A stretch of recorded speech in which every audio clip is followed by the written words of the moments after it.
Hi, everyone, and welcome back. I'm with Dennis Dalton. Good to see you again, Dennis. Tom, how are you? Tell us your title at the tribe.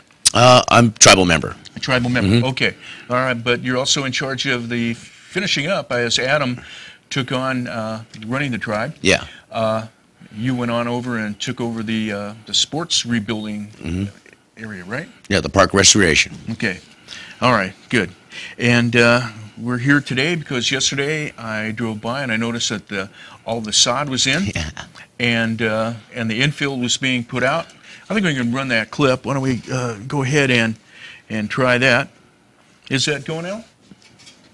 So anyway, while that clip's going on, tell us about the crew that was out there. That's our rancheria crew. They do all the construction work on the rancheria itself, and thank God that we have them down there doing the park for us at all times. They were always there, as well as some volunteers, but these guys were always there. They're always there. Okay, and of course now the ball field looks a lot more like a ball field because when you go by it, it's green. Yeah. And it's beautiful. So how long did it take to put the sod in? It took a day, one day. And when day was that? I believe it was. See, they started putting it in. Was it Friday? Okay. And then we completed it Monday. I guess it was Monday or Tuesday. Okay, and it's really looking good. It's all green, and they're putting that dirt. It looks really fine. Now, why is that dirt red? Do you know? To get the color. Yeah, they got together and started making these samples and putting them together. Scott Atkins, one of our supervisors, got together with one of the guys who actually makes the stuff, and they came up with this type of dirt. It's a clay and a different type of dirt, infield dirt, and this is what they came up with. And the guy that's putting this together is going to use this dirt on all the other fields. Okay, and we'll talk about that a little bit later in the other fields. I think you mean in St. Savas, right? Which you're going to be maybe moving to next, or are moving to next, planning to.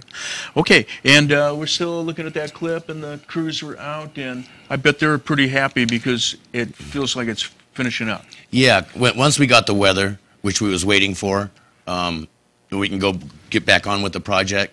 Right now, we tried to beat out the weather again, and we did beat it again. Once we got the grass in, we got the dirt in yesterday. Now we need some more weather. Okay, now that puts you on target for the grand opening of Little League East and their ceremonies, and that's going to be the grand opening. Is that correct? Yeah, we are going to be completed, let's cross our fingers, on April 6th, be the grand opening, the first ball game played on that field, and we will have our grand opening barbecue there. Okay, and of course that's where the Little League always has its grand opening for that season. But this time they get to play on a brand new field, and boy, it is done to the nines, so to speak. That is really a fantastic field. And in fact, we're probably getting ready to finish up with this clip, but that's okay. Just keep running it, and let's talk about some of the other things that you've done at the field too. Now that's where you came in to redo John Imey Field. Right. And then it seems to me like you guys must have looked around and says, well, why don't we fix that, and why don't we fix this, and why don't we fix that? Is that the way it went? Did you just take on more little projects as it went on, or did you always know that you were going to take it on down to the library? I think once it came out, Adam said that, hey, we need to do this park down here. Once we took a look at it, and once we got to the park, to the Little League Diamond, then we seen the park, and from the park we went to the library, and I mean it just kept going and kept going. It's a good thing we didn't go to town. Okay, I like your style like that. It's kind of like when you're remodeling your house or whatever, and maybe you're just picking on one room, or we'll do the kitchen, and next thing you know, you're out saying, well, we got to repaint this and do that. Yeah. What about the bathroom, honey, and all that kind of thing. So it was like just an organic project to me that just kept flowing, and I think you probably started that when you were in Volcano as well, because when you were in Volcano you had, well, we'll fix the park, and next thing I know, I think you were looking around and said, all Volcano is a park. Why don't we just keep working? Yeah, and it came out really nice. I see that they had a special on the news about Black Chasm, which is right next to it, so the park is Volcano is a beautiful place to go to now. It was before, but it's a lot more now. So anybody that went to Black Chasm got to visit Volcano and seen what we'd done there. And not actually what we've done, but seen how beautiful it is now. Okay, and we're going to take our break down. When we come back, we'll talk about a little bit more that the Rancheria is doing and what's happening with the Denny's and the Best Western. So stay with us right here on TSPN. You're watching Amador County's local television network, TSPN. Hi, everyone, and welcome back. Tom Slivick with Dennis Dalton. He's a member of the Jackson Rancheria Band of Miwok Indians and a happy member at that, and a really nice guy. Now, what's really cool about all of the stuff that you did down there is, I think, is the way that you do it. You just like kind of take a project on and you just fix it up so it's really looking sharp all over. I think that's a reflection of all the things that I've noticed that the Jackson Rancheria has done. And recently, you had just purchased, I heard, of the Denny's and the Best Western Motel here in Jackson. Yes, the tribe voted on it, and we decided a yay, and so we did purchase it. It's not gonna be Denny's anymore. The franchise won't let us keep the name. Okay. Since we bought it, so we're going to put a new name on it. I don't know what name we're going to use. I suggested Dennis's because that way we can save money on the sign. Just take out the Y and put an I, but okay. Leave that out. But anyway, and the hotel, that's going to be ours.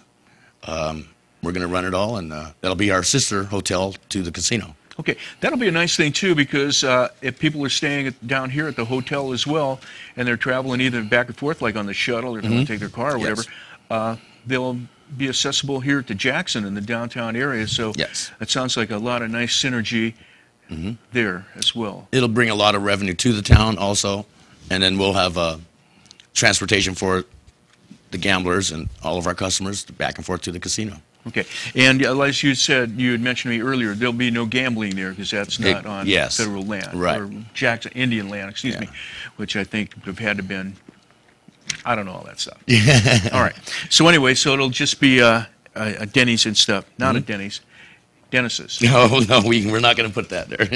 All right, we'll come up with a name. Okay, and let's get back to some of the other things that you're doing, and then we'll get back to the park itself, Detert Park, and that is you're going to be taking that dirt, like you had said earlier. So one of the ongoing projects now is to move to St. Saba. Tell us about that, Dennis. Yeah, that'll be our next project. We discussed it with the authorities, and we decided that we're going to go over there and help them out, get that field prepared as much as we can. I don't know when we can do it, during the baseball season, softball season, but I'm pretty sure we can work something out.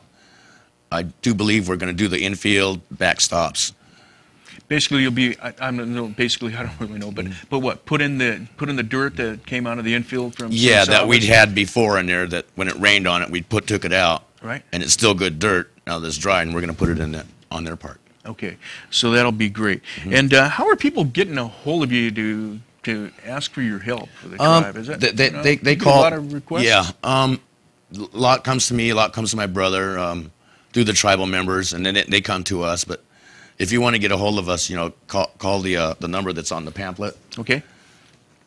223-8405. Okay, and well, we're talking about the pamphlets. So you've got a beautiful pamphlet here, and it's listed inside all of the things that you've done, and it's a huge list. Yes. It's really big. Some give an idea, like the sand, 545 yards of sand, 320 yards of base rock, 220 yards of concrete, 3,900 feet of electric conduit.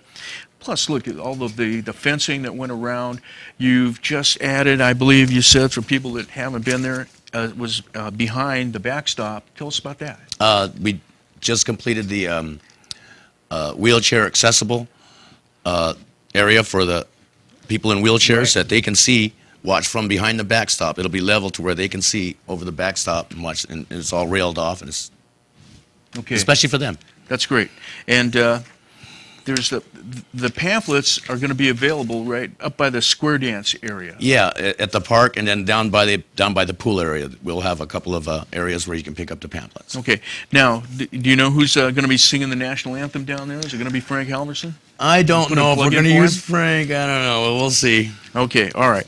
And that's going to be really something, and that's going to be April 6th when that opens for Little League East. Yes. And that's going to be quite the ceremony.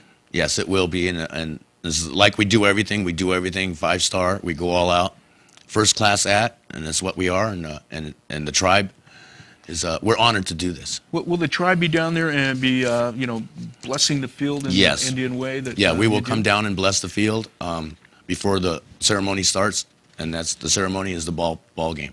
Okay, all right. Play ball. Play all ball. Right. And so that's going to be a great thing. Now let's talk a little bit about some of the other things that the Rancheria does. Now, the rodeo, the California High School Rodeo Association has the High School Challenge of Champions, and the Rancheria and the tribe, I imagine, has been a sponsor of that for years now. Yeah, several years. I believe it's probably 6, but it might be longer. And we have a clip of that, and maybe Alan can run that clip, and just to help people get down there and know a little bit more about that. Now, how did you get involved in doing this as well? It's March 22nd. Since when my mom was alive, before she'd passed, she was really into. She had some friends over there, and she was really into the rodeo. Okay. And once the kids came to her, the high school kids, they came to her, and so this came out of the local area kids. We're Yeah. saying that because we're really lucky. I mean, these events go all over California, and then the finals Yes. wind up here. So we get like the best rodeo of all. And we have the finals of the Challenge of the Champions, and it's like the ballpark that we just built. This is almost like a World Series. It's Western. And they can have their World Series there. It's something like that. And it's all coming too. That's what it is. Okay. It's beautiful. And yeah, that's going to be a great thing, and we'll give them a plug too for to get more people out there. Yes. And that's going to be on the 22nd, the 23rd, and the 24th of this month. And so get your tickets, go on down there and enjoy that. That was a lot of fun. We had covered that last year. I think we've covered it for a number of years as well, and that's a fine thing. Okay, so we've talked about the Rancheria purchasing Denny's and the Best Western. That's going to be changed. That's a new thing. What's else is going to the tribe looking at? Anything in the future? Right now, we're purchasing some lands, some properties, and for the future. For our kids. We got some in Sutter Creek. There's probably some more across from New York Ranch Road. Okay. But there'll be homes on them, and for people that live and maintain the place when they live there. I'm going to put you on the spot there with that question as well. But, baby but food. I just want to do, I'd like to, for myself and for the community, just thank the tribe and all the people. Your mother was a wonderful, wonderful person, and we miss her, but she brought up her sons very, very well, and the tribe, as well. The other members, just great people, and seem to love the community that they're in so much, and you do so much for us.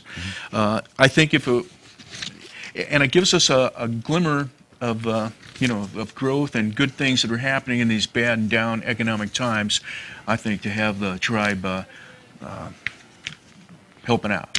It's coming from our heart, and it's a good thing that we have really big hearts. Okay, and I think everybody feels that it is coming indeed from your heart. And so I want to thank you. Thank you, Tom. And thank the tribe for me as well. And we're going to take our break, so stay with us right here on TSPN. When we come back, we'll have some more news and weather. You're watching Amador County's #1 news and sports leader, TSPN.